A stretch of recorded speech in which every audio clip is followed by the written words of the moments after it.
Hey, how you doing, my friend? Dan Denley here from GuitarZoom.com. And today I'm going to show you a major scale. Really important because, man, the major scale, like everything comes from it, right? Let me just go ahead and play it for you. This would be an A major scale.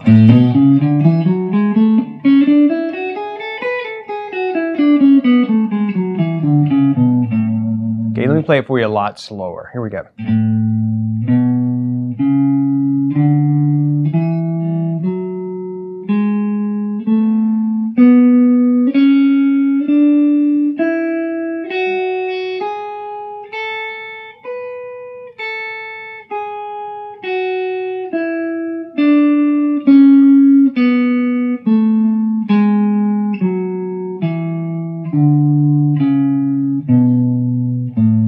Okay, so that's your major scale, and that would actually be for the key of A, because we're actually playing the A note as the root note. That's our starting point. If we moved it, let's say, down to here, then we'd be starting on the 6th string 3rd fret, which is the key of G.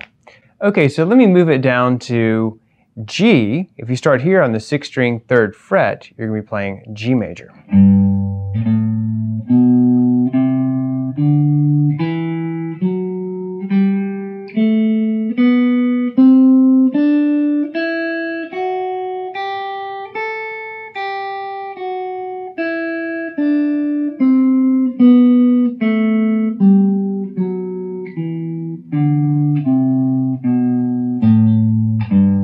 Okay, so that scale is movable.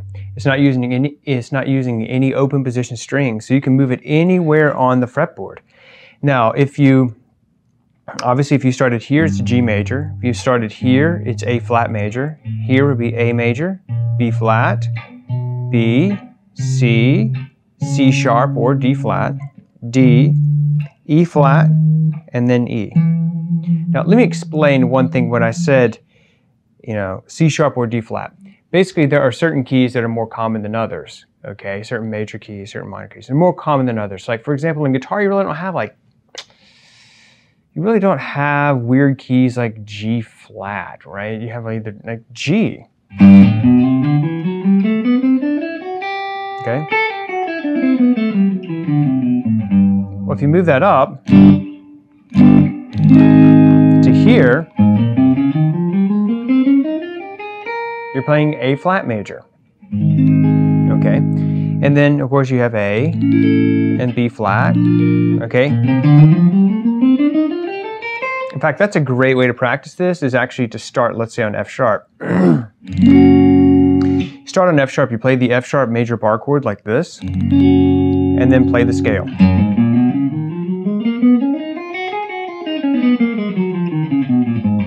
And then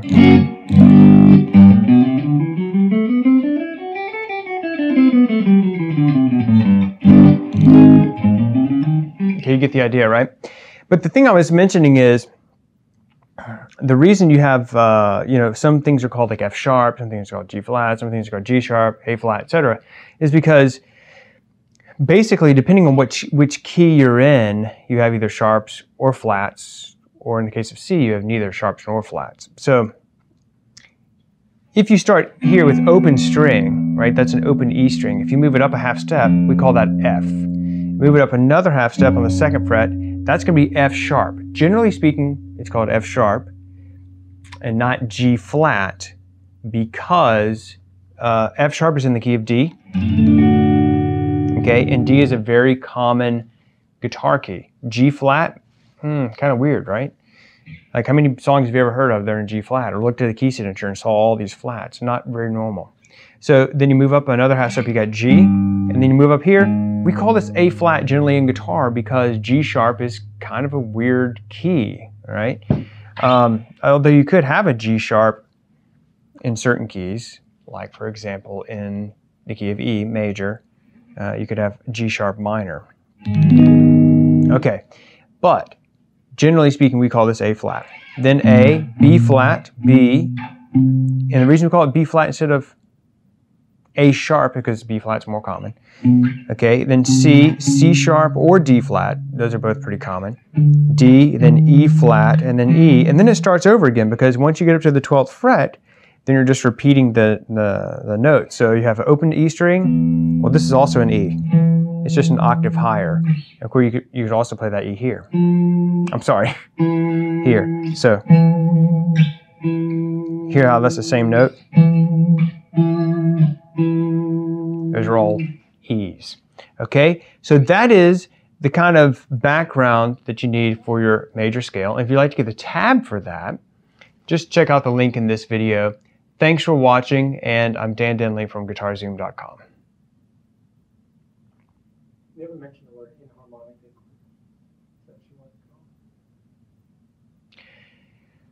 I could add that in there. Okay. All right. In guitar theory, we have something called an inharmonic equivalent, which is like a super nerd term that basically means the same note. But in other words, let me give you an example here.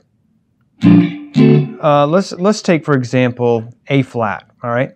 This note right here is A flat. Well, the inharmonic equivalent to A flat is G sharp. So in other words, if you start here and you make a note flat, if you make a note flat, you go this way. You lower it a half step. If you lower a note, you go towards the headstock. If you raise the note, you go towards the pickups, okay? Or towards your sound hole or whatever. But basically, an inharmonic equivalent means it's the same note, but it has two different names. It's just like a coin. You know, if you look at a coin, it might have two sides, but it's still just one coin, right? Okay, well, it's the same idea. G sharp is the same note as A flat. Okay, that's an inharmonic equivalent. B flat is the same note as A sharp. Okay, and actually, ironically enough, when we're talking about B, when we're talking about B, it's the same. B is the inharmonic equivalent. This note is actually the inharmonic equivalent of C flat. So C flat is really like, we just call it B instead of C flat. And the reason you have those different names is because in the different keys, certain notes are called certain things. Okay? So for example, in the key of A flat major, this is going to be an A flat major chord. In the key of G sharp major, it's kind of weird, this would be a G sharp chord.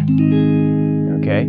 But that's why you have all this weird, that's why you basically have all these different names, and what makes it kind of confusing is because a lot of times, you know, things have the different names, but it's the same note on the fretboard. That's what you need to remember, okay? And that's the whole deal with inharmonic equivalence.